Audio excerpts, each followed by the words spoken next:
Assalamualaikum warahmatullahi wabarakatuh. Alhamdulillahirabbil alamin wa bihi nasta'in wa ala umuri dunya waddin wassalatu wassalamu ala asrofil anbiya'i wal mursalin wa ala alihi washabihi ajmain. Yang saya hormati kepada Ibu Tresia Wulandari MIKOM sebagai dosen mata kuliah presenter dan rekan-rekan sekalian juga yang saya hormati. Di sini saya akan membahas materi mengenai format berita.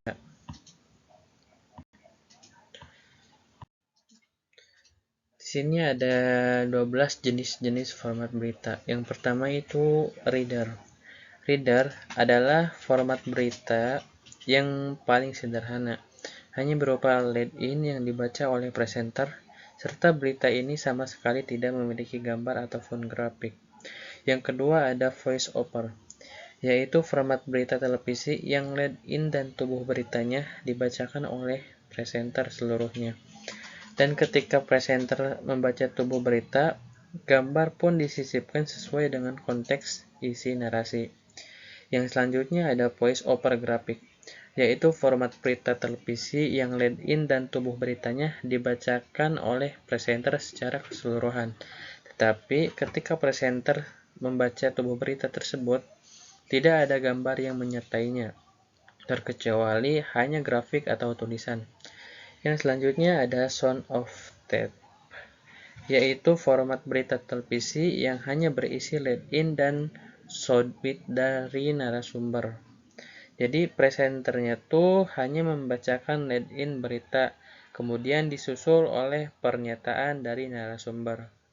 Yang selanjutnya ada voice over sound on tape, yaitu format berita televisi yang memadukan voice over dan sound on tape. Lead-in dan isi tubuh berita dibacakan oleh presenter, lalu di akhir berita dimunculkan soundbite dari narasumber sebagai perlengkapan dari berita yang telah dibacakan sebelumnya. Yang selanjutnya PKG, page KG, yaitu format berita televisi yang hanya lead-in-nya dibacakan oleh presenter, tetapi isi berita tersebut merupakan paket yang terpisah yang ditayangkan begitu presenter selesai membaca lead-in. Yang selanjutnya itu live on cam, adalah format berita televisi yang disiarkan langsung dari lapangan atau lokasi peliputan. Yang selanjutnya live on tape, yaitu format berita televisi yang direkam secara langsung di tempat kejadian, tetapi siarannya ditunda dalam kurung delay. Jadi reporter merekam dan menyusun laporannya di tempat peliputan, dan penyiarannya baru dilakukan kemudian. Yang selanjutnya live by phone,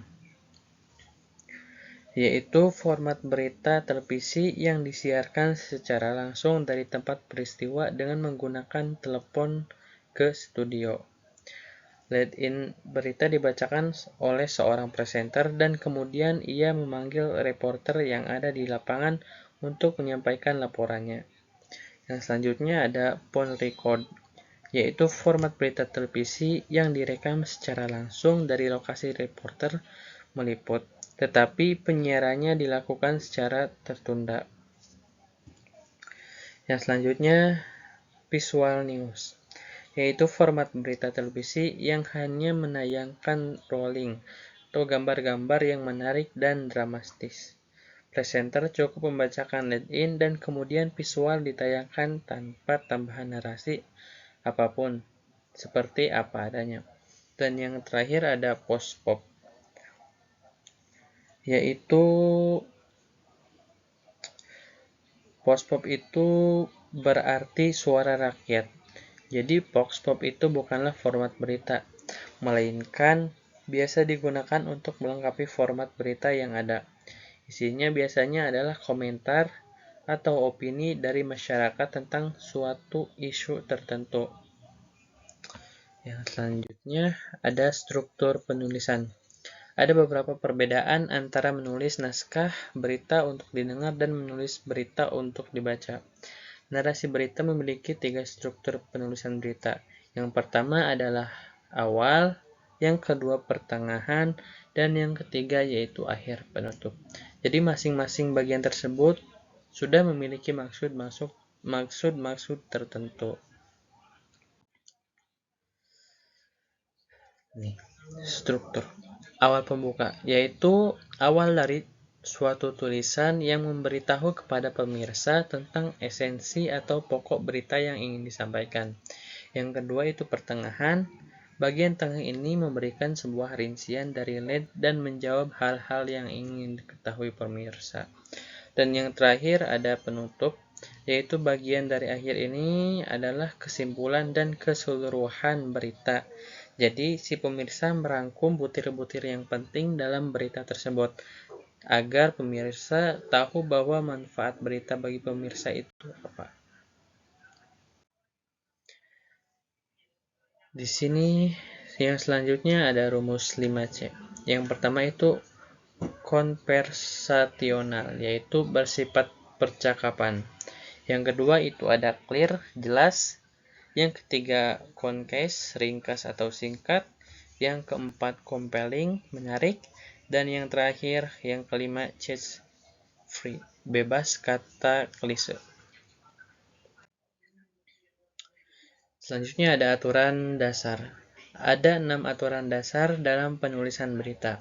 Di antaranya yang pertama itu ada angka, yang kedua singkatan dan akronim, yang ketiga punctuation, yang keempat nama, yang kelima spelling, dan yang terakhir grammar atau tata bahasa.